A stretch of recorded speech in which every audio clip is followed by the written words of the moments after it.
يا أيها الذين آمنوا صلوا عليه وسلموا تسليما.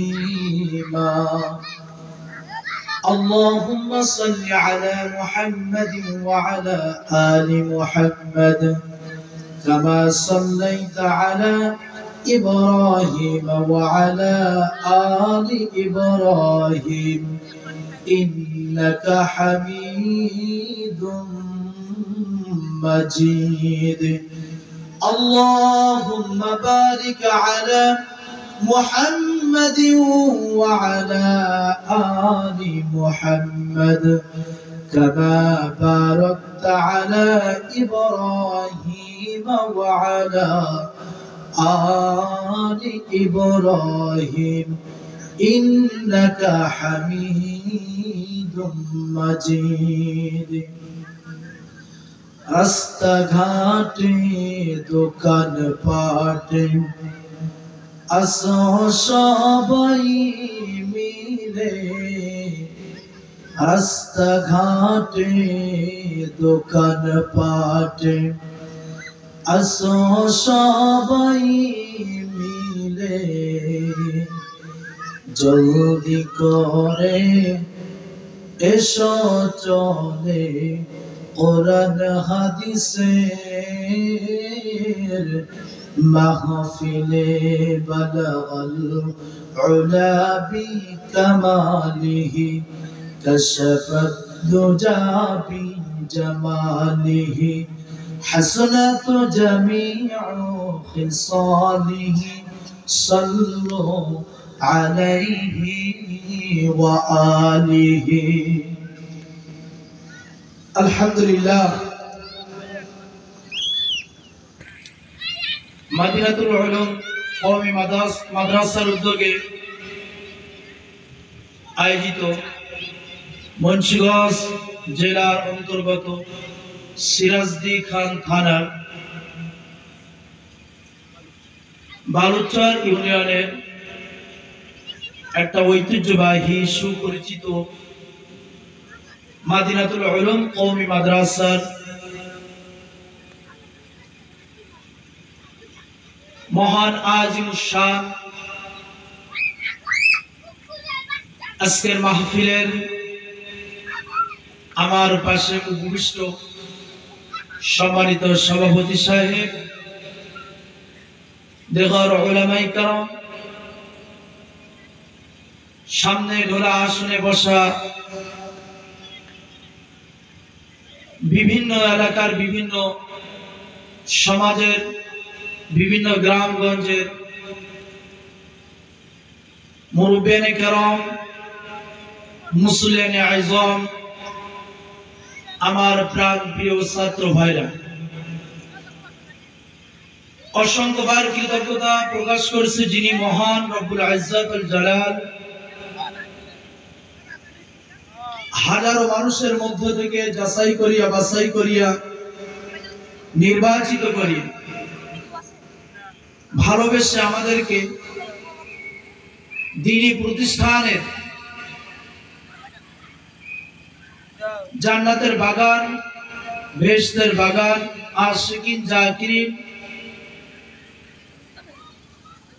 মুসলিয়ানে কেরামদের মজলিসের মধ্যে এসে দ্বীনের আলোচনা শোনার জন্য, বোঝার জন্য, আমল করার জন্য, পরবর্তী জীবনের কল্যাণের জন্য আল্লাহ তাআলা আমাদেরকে আসার মতো বসার মতো তৌফিক দিয়েছেন। এজন্য আমরা সকলেই অন্তরের অন্তরস্থল থেকে কালিমাতুশ শুকর জোরে সোরে আওয়াজ দিয়ে বলি আলহামদুলিল্লাহ। আরো জোরে বলি আলহামদুলিল্লাহ। আজকে এখানে কোরআন হাদিসের আলোচনার একটা বাগানে পরিণত হয়েছে। এখানে যদি আজকে 31st নাইট আমাদের পিছনে চলে গেছে, যে রাত, ওই রাত্রটা দেখেন শহর বন্দর গ্রাম বন্দর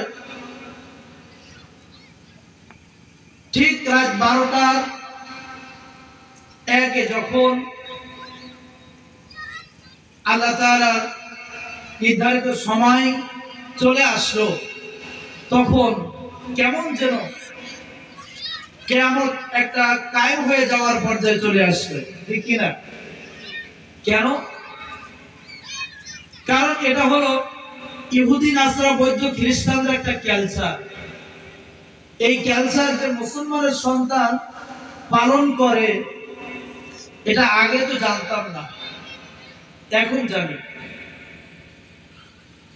তো এখানে যদি আজকে একটা গানের মজমা দেওয়া হয়তো, বিভিন্ন দিক দিয়ে আজকে চায়ের দোকানগুলো খালি থাকতো, মেলার জায়গাগুলো খালি থাকতো গানের মজমায় আসার জন্য, ঠিক কিনা বলেন? এজন্য তো আমরা গানে গানে বলি, গাও বাংলাদেশ গাও, তবে ইচ্ছে মতো গাও, মন চাহিলে নেচে গেয়ে জাহান্নামে যাও। গাও বাংলাদেশ গাও, তবে ইচ্ছে মতো গাও, মন চাহিলে নেচে গেয়ে জাহান্নামে যাও। যখন যেমন তেমন করে মনের সুখে গান গাইবা, মাঝে মধ্যে তিরিং বিরিং কোমর ধুলাই নাচিবা, ঠিক বলে? যখন যেমন তেমন করে মনের সুখে গান গাইবা, মাঝে মধ্যে তিরিং বিরিং কোমর ধুলাই নাচিবা। ভালো লাগে বুঝি তাই এত নাচানাচি, ভালো লাগে বুঝি তাই এত নাচানাচি, এত কেন নাচানাচি জাহান্নামে যাও, এত কেন নাচানাচি জাহান্নামে যাও। গাও বাংলাদেশ গাও, তবে ইচ্ছে মতো গাও, মন চাহিলে নেচে গেয়ে জাহান্নামে যাও। আজকে যদি গানের মজমা হইতো, তাহলে আজকে মানুষের অভাব থাকতো না, লোকে লোকারণ্য হয়ে যেত, ঠিক কিনা বলেন? নাচ গান বেহায়াপনা দেখার জন্য, অশ্লীলতা দেখার জন্য আজকে আমাদের মঞ্চ থেকে শুরু করে রাস্তাঘাট, গলি গলি থেকে শুরু করে সর্ব জায়গায় ভরে যেত, এমনকি পর্দার ব্যবস্থাও হইত। কিন্তু আজকে কোরআন হাদিসের আলোচনার মজলিস, আজকের মুসলমান ভুলে গেলে চলবে না। কিয়ামতের দিন আল্লাহ তাআলার কাছে এই মুসলমান উম্মতের জন্য আল্লাহ নবীজি অভিযোগ দায়ের করবেন। কি অভিযোগ? আল্লাহ তাআলা সেই কথাটাই সূরাতুল ফুরকানের 30 নম্বর আয়াতের মধ্যে বলেছেন, وقال الرسول يا رب إن قوم اتخذوا هذا القرآن مهجورا। আমি ভূমিকা ছাড়া আলোচনার মধ্যে চলে যাব, কারণ সময় স্বল্পতা। দীর্ঘায়িত আলোচনা করে আমার আলোচনা 2-3 ঘন্টা না হইলে আমি আলোচনা শেষ করতে পারি না। কারণ আজ পর্যন্ত আমি আলহামদুলিল্লাহ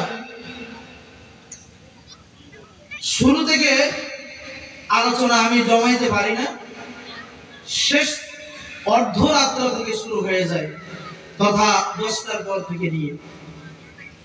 তো দীর্ঘ সময়ের আলোচনা অল্প সময় তো করা সম্ভবপর নয়, ঠিক কিনা?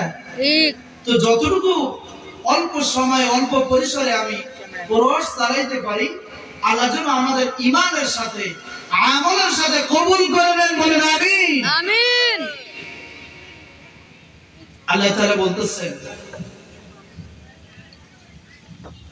وقال الرسول يا ربي إن قوم اتخذوا هذا القرآن مهجورا। দুনিয়ার মধ্যে যারা আমার উম্মত আয় আল্লাহ তোমার বান্দা হইয়া থাকবে। আজকে যারা কোরআনুল কারীমটাকে পরিত্যক্ত করে বানিয়ে নিয়েছে, কোরআনুল কারীমের আলোচনা শুনে না, কোরআনুল কারীমের তেলাওয়াত করে না, কোরআনুল কারীমের দিকে নজরদারি করে না, যারা কোরআনুল কারীমটাকে শোকেজের মধ্যে রেখে দিয়েছে, আবার কত বাড়ির শোকেজের মধ্যে কোরআনুল কারীম খুঁজলে পাওয়া যায় না, ঠিক কিনা বলেন? যারা কোরআনুল কারীম থেকে নিজেদেরকে দূরে সরে রেখেছে, আল্লাহ পাক রব্বুল আলামিন এই আয়াতের মধ্যে বলেছেন, নবী আলাইহিস সালাতু ওয়াস সালাম এই সমস্ত উম্মতদের জন্য আল্লাহর দরবারে কিয়ামতের দিন অভিযোগ দায়ের করবে।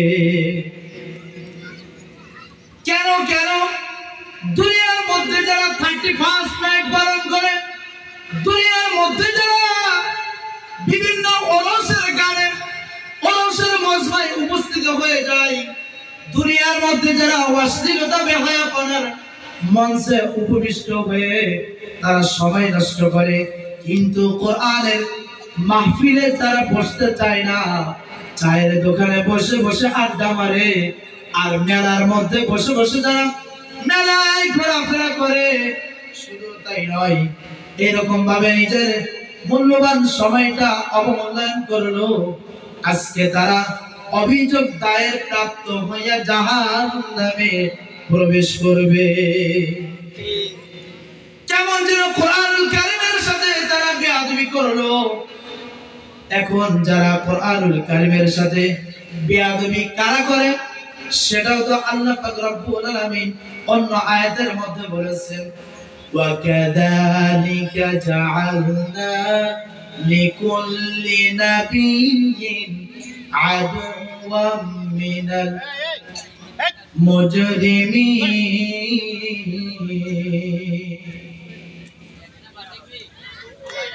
আল্লাহ নবী আলাইহিস সালাতু ওয়াস সালাম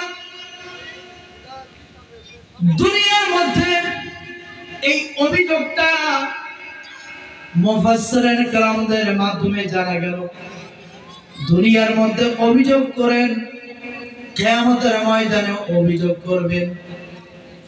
দুনিয়ার মধ্যে অভিযোগ করেন যারা কোরআনুল কারীমের বিরোধিতা করতে চায়, যারা কোরআনুল কারীমের বিরোধিতা করে, উলামায়ে কেরামদের বিরোধিতা করে, মাহফিল মিটিং করতে দেয় না, কোরআনুল কারীমের আলোচনা করতে দেয় না, বিভিন্ন মসজিদের মেম্বারে কোরআনুল কারীমের সঠিক কথা বলতে দেয় না। এই অভিযোগের মধ্যে পড়ে যান ওই সমস্ত ব্যক্তিরা যারা দুনিয়ার মধ্যে কাফের। তারা কি দুনিয়ার মধ্যে কাফের? এরকম বিরোধিতা করে গেছে 5ই আগস্টের আগ পর্যন্ত, জোরে বলেন ঠিক কিনা? এইরকম বিরোধিতা করে গেছে 5ই আগস্টের আগ পর্যন্ত, 15 ও 16 বছর ধরে আমাদেরকে মসজিদের মেম্বারে সঠিক কথা বলতে দেয় নাই, বিভিন্ন মাহফিলের মঞ্চের চেয়ারে বসে কোরআনুল কারীমের সঠিক কথা বলতে দেয় নাই। শুধু তাই নয়, নাস্তিক মুরতাদদের পারমিশন নিয়ে কোরআনুল কারীমের মাহফিল চলছে এই বাংলার জমিনে, জনগণ ঠিক কিনা? আলহামদুলিল্লাহ, আমরা সেই স্বাধীনতার পরিবেশে, পরাধীনতার পরিবেশে এখন নাই। কোরআনুল কারীম নির্বিঘ্নে নিঃসাহসে আলহামদুলিল্লাহ বলতে পারি। এই জন্য আল্লাহ তাআলা সূরাতুল হামিম সাজদা 26 নম্বর আয়াতের মধ্যে আল্লাহ বলেছেন, وقال الذين كفروا لا تسمعوا لهذا القرآن والغوا فيه لعلكم تغلبون। কোরআনুল কারীম তেলাওয়াত করতে যারা বাধা প্রদান করে, কোরআনুল কারীম এর সঠিক আলোচনা করতে যারা বাধা প্রদান করে, আল্লাহ পাক রব্বুল আলামিন তিনি বলেন ওই সমস্ত ব্যক্তির দলেরা যারা বাধা প্রদান করে তারা হলো কাফের। তারা কি জোরে বলেন? কাফের। তারা হলো কাফের। তারা কোরআনুল কারীম লা তাসমাউ লিহাদাল কুরআন, এই কোরআনুল কারীমের তেলাওয়াত এবং ব্যাখ্যা বিশ্লেষণ তারা শুনতে দেয় না। আলগাউ ফীহি লাআল্লাকুম তাগলিবুন, তারা বিভিন্ন ভাবে হইচই শুরু করে দেয়। আল্লাহর নবী আলাইহিস সালাতু ওয়াস সালাম যখন মসজিদে নববীর মধ্যে কোরআনুল কারীম তেলাওয়াত করে সুমধুর কণ্ঠে, তখন আবু জাহেল, হযরত ইবনে আব্বাস রাদিয়াল্লাহু তাআলা আনহু থেকে বর্ণিত, আবু জাহেল তখন সমস্ত মানুষদেরকে লেলিয়ে দেয় আর বলে, তোমরা হইহুল্লাহ শুরু করে দাও, হট্টগোল শুরু করে দাও, হইচই করো, হাতে তালি মারো, কেন? কখনো যেন স্বাধীন ভেসে, স্বাধীনতার ভেসে মুহাম্মদ যেন কোরআন তেলাওয়াত করতে না পারে। এই জন্য তোমরা সকলেই কোরআনুল কারীমের তেলাওয়াতের মধ্যে ডিস্টার্ব করো। তোমরা নিজেরাই শ্রবণ করবে না, আমল করবে না। যদি তোমরা শ্রবণ করো কোরআনুল কারীম এমন একটা গাইড, যে গাইডটা হলো কমপ্লিট কোড অফ লাইফ। আল্লাহু আকবার। শাশ্বত পূর্ণাঙ্গ জীবন বিধান, তার নাম হলো আল কোরআন। সুবহানাল্লাহ। The Holy Quran is the greatest and the last book of God, revealed for the minded, on minders of the last for knowledge. But it is the father book of Muslim, but for the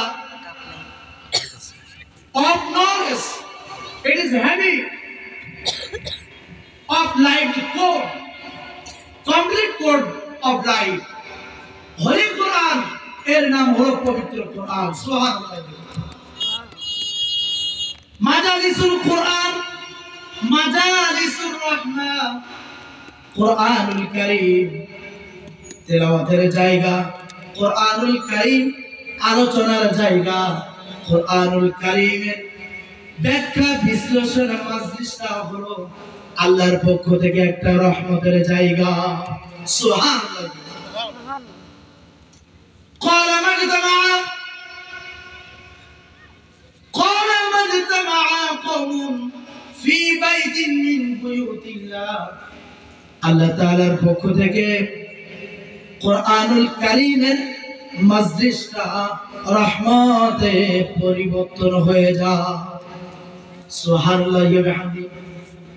وعن ابي هريره رضي الله تعالى عنه قال قال النبي صلى الله عليه وسلم يتلون كتاب الله تتدارسونهم بينكم إلا نزلت عليهم السكينة। নবীজি বলেন, যেখানে কোরআনুল কারীমের আলোচনা করা হয় ওই জায়গাটা হয়ে যায় আল্লাহ তাআলার রহমতের জায়গা। সুবহানাল্লাহ।